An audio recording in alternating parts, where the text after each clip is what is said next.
Sahabat, Albert Camus, seorang sastrawan Prancis, mendapatkan Nobel di tahun 1957. Ia menyatakan yang kemudian menjadi kutipan bahwa tugas seorang penulis adalah merawat kebudayaan, merawat peradaban, agar tidak merusak dirinya sendiri. Karena peradaban sebagaimana manusia ada tendensi yang progresif, tapi juga ada tendensi yang destruktif. Albert Camus memberikan posisi yang tinggi kepada profesinya sendiri selaku penulis, bahwa penulis adalah mereka yang menjaga spirit peradabannya, yang menjaga spirit budayanya agar tidak merusak dirinya sendiri. Jika memang peran penulis sedemikian penting, pertanyaannya adalah apa yang sudah dan harus dilakukan pemerintah agar ikut menciptakan ekosistem yang sehat bagi penulis. Itulah topik webinar kita bulan ini dari komunitas Puisi Esai. Topiknya adalah bagaimana negara mengapresiasi dan menyejahterakan sastrawan dan penulis.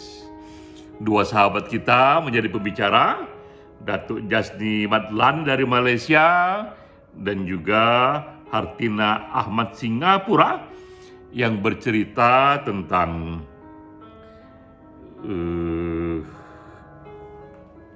jaringan sastra di Malaysia dan di Singapura.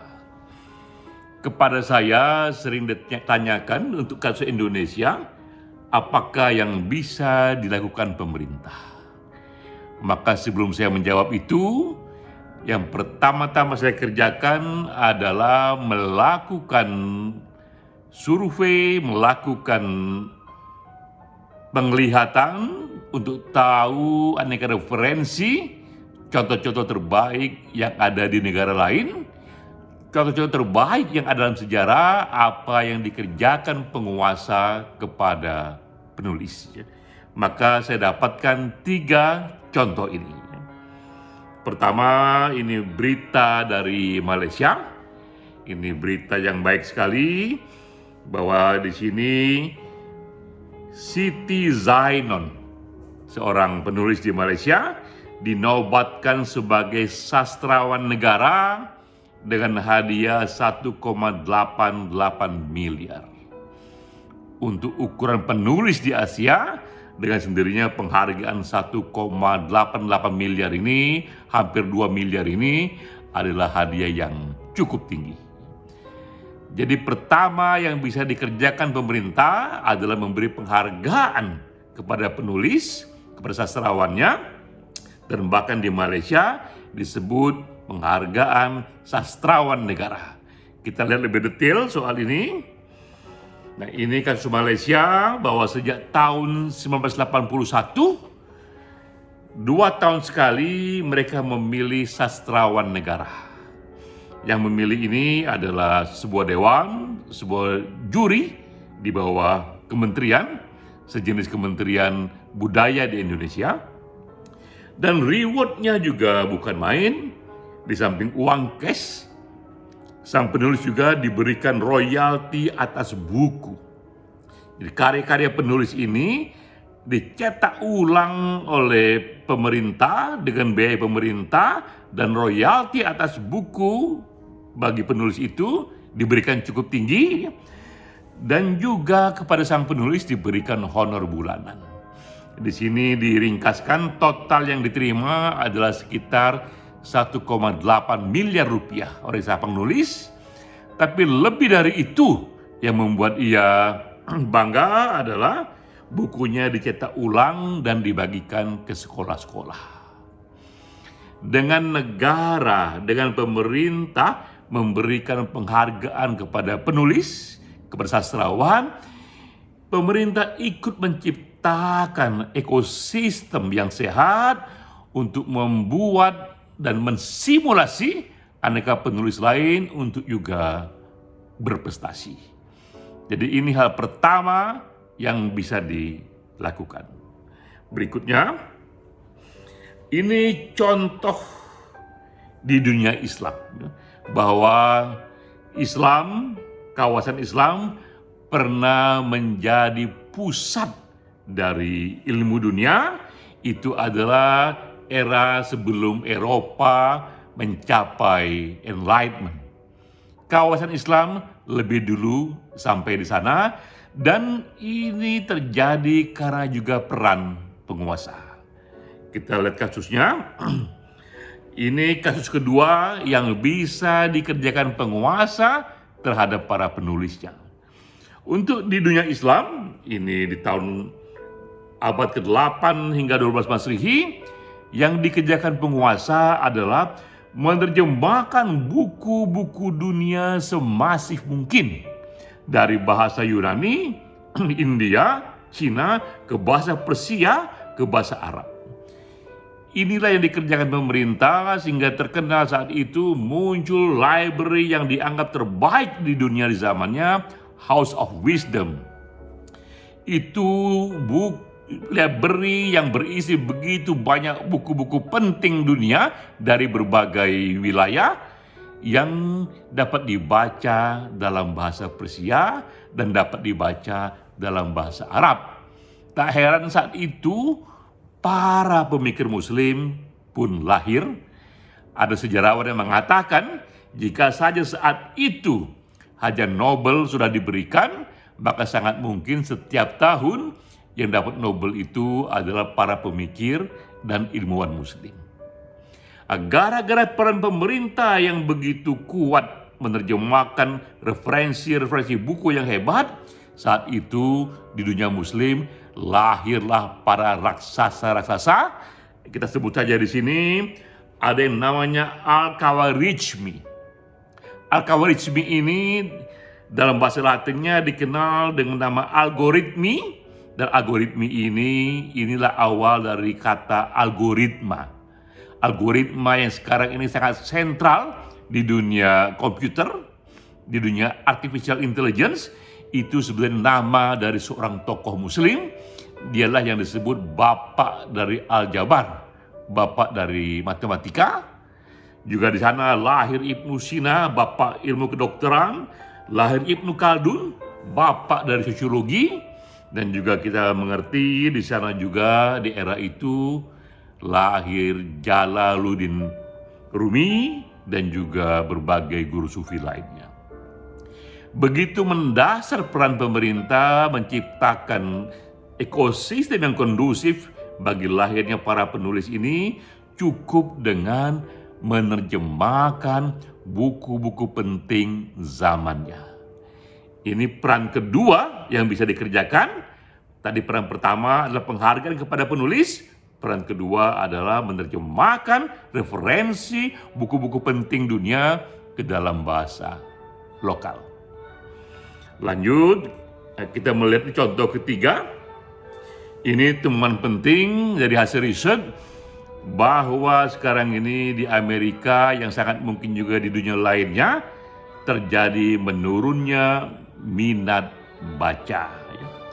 Ini adalah hasil riset yang dikerjakan oleh National Endowment of the Arts.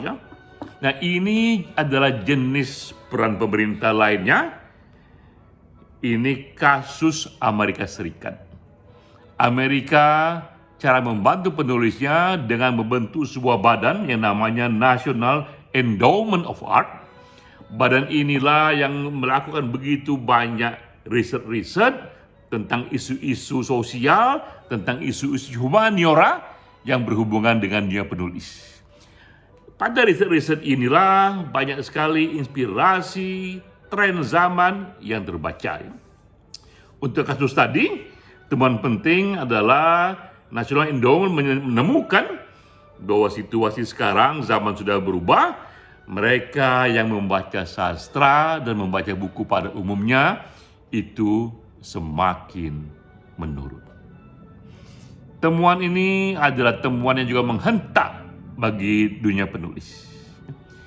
Tak hanya pemerintah menjadi begitu kuat perannya dengan memberi penghargaan, dengan menerjemahkan buku, bahkan juga dengan melakukan riset-riset yang isunya fundamental.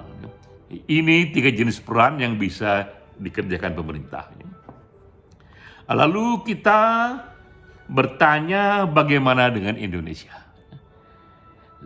Kita lihat juga situasi sekarang di Indonesia ini ternyata begitu marak pembajakan buku, penulis dan penerbit rugi, dan pemerintah dianggap tidak melindungi. Jadi sebelum kita bicara yang besar-besar tentang apa yang secara positif bisa pemerintah kerjakan, kita juga melihat kasus konkret meluasnya pembajakan di era-era sekarang. Lebih detail kita bisa lihat di sini, di tahun 2019, 11 penerbit rugi 116 miliar rupiah. Untuk dunia penulis, untuk para penerbit, 116 miliar rupiah bukan angka yang sedikit, apalagi di era virus corona seperti sekarang ya. Juga data bahwa 75% buku dibajak. Menurut saya inilah peran minimal yang harus dikerjakan pemerintah di Indonesia adalah ikut membasmi pembajakan. Karena jika ini dibiarkan atau jika ini tidak terlalu dipedulikan, ini jauh-jauh akan merusak ekosistem yang sehat bagi penulis. Jika peran minimal ini sudah bisa dikerjakan, maka pemerintah pun bisa memberikan bonus tambahan untuk ikut menciptakan iklim yang sehat bagi penulis dengan mencontoh 3 hal tadi. Pertama, mungkin saatnya pemerintah Indonesia juga berpikir memberi penghargaan sejenis sastrawan negara, memilih penulis yang dianggap terbaik di tahun itu untuk diberikan satu reward, buku-bukunya dicetak ulang dan dibagikan kepada berbagai sekolah. Bukan efek kepada individu penulis itu yang penting, tapi efeknya bagi dunia yang lebih luas, pada komunitas para penulis lain, karena ini segera memberikan inspirasi. Atau pemerintah juga bisa meniru apa yang dikerjakan pada wilayah Muslim di abad pertengahan, ikut menerjemahkan secara masif sekali buku-buku sentral yang kita anggap penting di berbagai keilmuan, mulai dari ilmu-ilmu sifatnya fiksi ataupun yang non-fiksi. Yang non-fiksi pun juga beragam sekali, dari ilmu eksakta sampai ilmu sosial. Itu pun bisa dikerjakan.